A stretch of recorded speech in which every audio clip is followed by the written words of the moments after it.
अस्सलामुअलैकुम जनाब, क्या हाल चाल हैं आप तमाम लोगों के। वही दुआ और उम्मीद वीडियो के आगाज़ में कि आप सब जहां कहीं हों बिल्कुल खैरियत से हों। फिरदौस जमाल साहब बड़े ही खूबसूरत अदाकारी के जौहर दिखाते रहे हैं बहुत सालों तक टेलीविज़न स्क्रीन पर। बहुत से लोग मेरी तरह उनके मद्दाह भी होंगे, लेकिन अभी वो एक कंट्रोवर्सी का शिकार हो गए हैं। वो कंट्रोवर्सी है क्या, उसने कैसे जन्म लिया और फिर हम सबके क्या रवैये हैं, उस पर आज की वीडियो में बात करने जा रही हूँ। फिरदौस जमाल ने एक इंटरव्यू दिया, उस इंटरव्यू के दौरान जो कुछ कहा वो भी आपसे डिस्कस करने जा रही हूँ। वो पॉइंट्स जो डिस्कशन का बायस बने, इस वक्त कंट्रोवर्सी जिसने क्रिएट की है वो, और उसके बाद उनके बेटे हमजा ने एक रद्द अमल और एक रिएक्शन जारी किया है एक वीडियो के ज़रिए से। उसने अपनी फैमिली के बारे में, अपनी वालदा के बारे में बहुत सी बातें बताई हैं, वो भी आपको आज की वीडियो में बताने जा रही हूँ। अब होता यही है, सोशल मीडिया का ज़माना है कि कोई एक चीज़ सामने आती है तो लोग उस पर मुख्तलिफ अंदाज से बातचीत शुरू करते हैं। ठीक है, जो भी एक्टर है, एक्ट्रेसेस हैं, शोबिस से ताल्लुक़ रखने वाले लोग हैं, आप उनके बारे में जानना चाहते हैं, उनकी ज़िंदगी कैसी है वो देखना चाहते हैं, लेकिन कहीं ना कहीं कुछ ऐसी चीज़ें कहने से और करने से गुरेज करना चाहिए जिनसे उनकी दिल आज़ारी हो। बिल्कुल ठीक है, आप ये जो कुछ हो रहा है इस पर डिस्कशन ज़रूर कीजिए, लेकिन ये देख लीजिए कि फिरदौस जमाल साहब, उनकी साबिका अहलिया और उनके बच्चे किसी वजह से परेशानी में न आए। लेकिन अभी तो जो वजह बन गई परेशानी की, वो फिरदौस जमाल की अपनी ही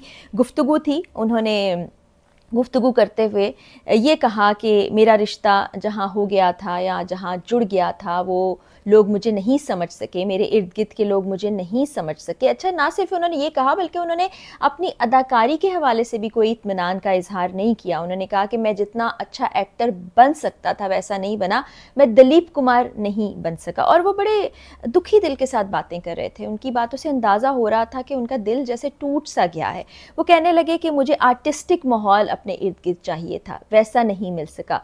मैं माँ बाप के करीब था, माँ बाप के इंतकाल के बाद मेरा इन्हताज शुरू हो गया, इमोशनली भी मैं बहुत ज़्यादा डिस्टर्ब हो गया। जो सपोर्ट मुझे चाहिए थी वो मुझे नहीं मिली। फिर मैं बीमार भी हो गया। मैं बड़ा सोशल किस्म का इंसान हुआ करता था, एक्सट्रोवर्ट हुआ करता था, लेकिन फिर मैं अकेले रहने लगा, मैं इंट्रोवर्ट हो गया। मैंने अपने साथ जीना सीख लिया, मैंने अपनी एक दुनिया बसा ली, मैं उसी में रहता रहा। और एक दो मरतबा उन्होंने यही जिक्र किया कि मेरे इर्द गिर्द के लोग जो थे वो सपोर्टिव नहीं थे। और फिर उन्होंने कहा कि अब मैं बहुत थक गया हूँ, मेरी उम्र 70 साल हो चुकी है, अब मुझे आगे मौत के अलावा कुछ नज़र नहीं आता। और जब उन्होंने ये कहा ना, उनका अंदाज़ बहुत ही दिल दुखाने वाला था। फिर उन्होंने कहा कि मैं कोई नाशुक्री की बात नहीं कर रहा, मैं बात कर रहा हूँ ज़िंदगी की हकीकत की, और जो मेरी कैफियत है, जो मेरे जज्बात हैं, मैं वो बता रहा हूँ। अगर वैसे देखा जाए तो मैंने बड़ी कामयाब ज़िंदगी गुजारी। तो ये वो बातें थीं जो सोशल मीडिया पर बहुत ज़्यादा वायरल हो गई, ये वीडियो बहुत ज़्यादा वायरल हो गई। और जहाँ उन्होंने इर्द गिर्द के लोगों का तस्करा किया है तो तमाम लोग यही क़यास आराइयाँ करने लगे कि अपनी फैमिली के बारे में ही बात कर रहे हैं, अपने बच्चों के बारे में, अपनी बेगम के बारे में। उन्होंने इनको सपोर्ट नहीं किया, इन्होंने उनके लिए सारी ज़िंदगी गंवा दी और बच्चों ने इस बुढ़ापे में उनको अकेला छोड़ दिया। तो ये तमाम चीज़ें जब बहुत ज़्यादा सर्कुलेट होने लगी तो उनका बेटा हमज़ा फिरदौस नाम है, उन्होंने एक वीडियो बयान जारी किया। उन्होंने कहा कि मैं नहीं चाहता कि ये वीडियो मैं बनाता, मैं बड़े दुख के साथ, तकलीफ़ के साथ ये वीडियो बना रहा हूँ। मेरी वालदा ने एक पैगाम दिया है, क्योंकि वो इस इंडस्ट्री से, सोशल मीडिया से ताल्लुक़ नहीं है उनका किसी किस्म का। उन्होंने ये कहा है कि वो कोई उन्होंने कहा कि मेरी वालदा ने एक अनाउंसमेंट करने को कहा है, वो ये कि वो फिरदौस जमाल साहब से खुला ले चुकी हैं। और फिर उन्होंने आगे इसी चीज़ को एक्सप्लेन किया कि एक खातून जो 35-40 साल एक रिश्ते को देती है, वो हर दिन ये ख्वाहिश रखती है, उसकी ये उम्मीद होती है कि ये रिश्ता अच्छा हो जाएगा, बेहतर हो जाएगा।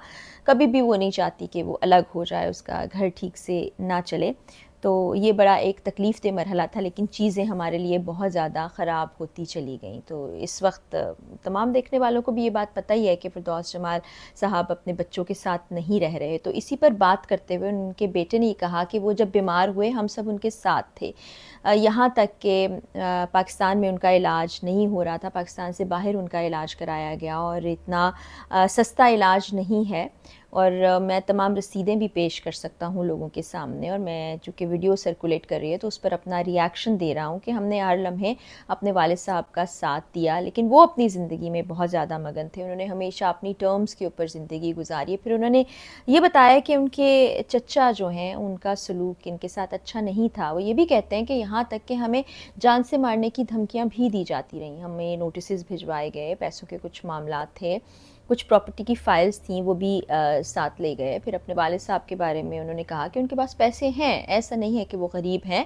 उन्होंने अपनी मर्ज़ी से एक ऐसी जगह पर घर लिया जो उतना अच्छा नहीं है, वो कहीं भी ले सकते थे। अब इसका मकसद और मतलब तो वही बता सकते हैं, हम कुछ नहीं कह सकते। तो बहरहाल ये बताना मकसद था कि ऐसा नहीं होता जैसा आप लोग सोच रहे हैं कि बच्चों ने अकेला छोड़ दिया, औलाद ने साथ नहीं दिया, खातून ने साथ नहीं दिया, बेगम ने साथ नहीं दिया। बहुत कुछ और भी होता है जो शायद आप लोगों को नहीं पता होता। फिर उन्होंने एक और बात भी की। उनका ये कहना था कि मीडिया के लोग जानते थे कि क्या कुछ हो रहा है, चीज़ें कैसी हैं, तो हमसे ज़्यादा वो लोग जानते थे। मतलब हमारे घर की चीज़ें उनको ज़्यादा मालूम थी, और बहुत सी ऐसी चीज़ें हैं जो पब्लिक को नहीं पता हैं, तो उस पर पर्दा पड़ा ही रहना चाहिए। तो इस तरह ये एक ऐसा इंटरव्यू जिससे कुछ चीज़ें सामने आईं और उसके बाद वो सोशल मीडिया पर बहुत ज़्यादा फैल गई। अब होता ही ऐसा है कि चूँकि सोशल मीडिया का ज़माना है, पहले तो ये होता था कि टेलीविज़न होता था, पाकिस्तान टेलीविज़न अगर होता था या चंद प्राइवेट चैनल्स होते थे, उस पर ख़बर आती थी और ख़बर चलने के बाद या इंटरव्यू चलने के बाद बस वो ख़त्म हो जाता था।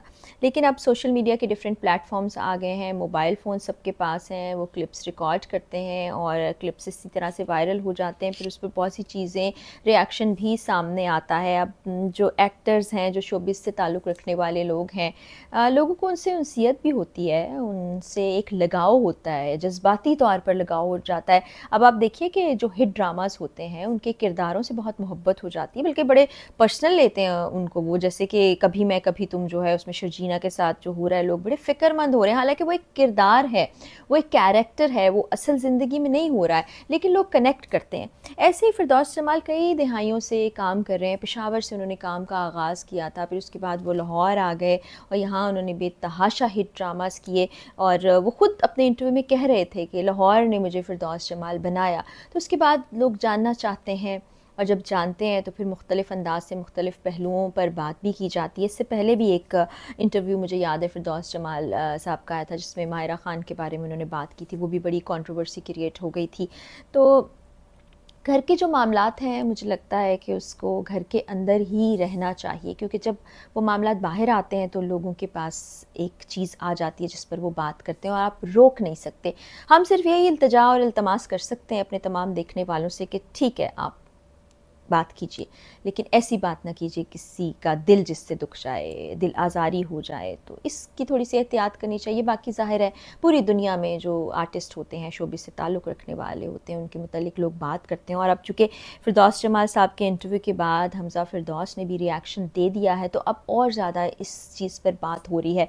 लोग ये भी कह रहे हैं कौन सही कौन गलत। अब थोड़ी क़यास राइयाँ फिरदौस जमाल साहब के बारे में भी हो रही हैं कि उन्होंने कुछ ऐसा किया होगा, या बच्चों के बारे में पहले जैसे हो रही थी कि उन्होंने सपोर्ट नहीं किया वालिद को, इस बुजुर्गी में अकेला छोड़ दिया, वो अब एक्सप्लेनेशन देना पड़ गया। अब ये भी होता है कि इस तरह की चीज़ें आने के बाद घर वाले और लोग एक्सप्लेनेशन देने लग जाते हैं। तो ये सिलसिला मुझे लगता है रुकने वाला है नहीं है, क्योंकि सोशल मीडिया बहुत फैल चुका है और आने वाले वक्तों में इसका इस्तेमाल और ज़्यादा बढ़ेगा। पुरानी जनरेशन ज़रा मुख्तलिफ हुआ करती थी, आज की जनरेशन बदल गई है। तो जब कोई इंटरव्यू देने जाए तो उस दौरान भी फिर बहुत सोच समझ के मेरा ख़्याल है बोलना चाहिए, कि कोई ऐसा पॉइंट किसी को नहीं मिले जिस पर वो बात करें और फिर उसके बाद एक्शन और फिर रिएक्शन ये चलता रहे। तो बहरहाल अल्लाह ताला इस ख़ानदान के लिए आसानी करे।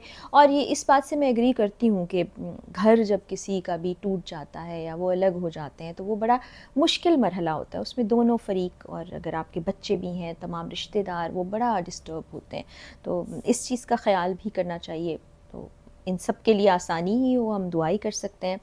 ये वो तमाम कंट्रोवर्सी है जो इस वक्त आप देख भी रहे होंगे, इस पर अगले चंद दिनों में और बातें हो सकती हैं, हो सकता है मज़ीद रिएक्शन भी आए। तो कोई अपडेट इस हवाले से होगी तो मैं ज़रूर आपसे शेयर करूँगी। अगली वीडियो में मुलाकात होगी। इजाज़त दीजिए, अल्लाह हाफ़िज़।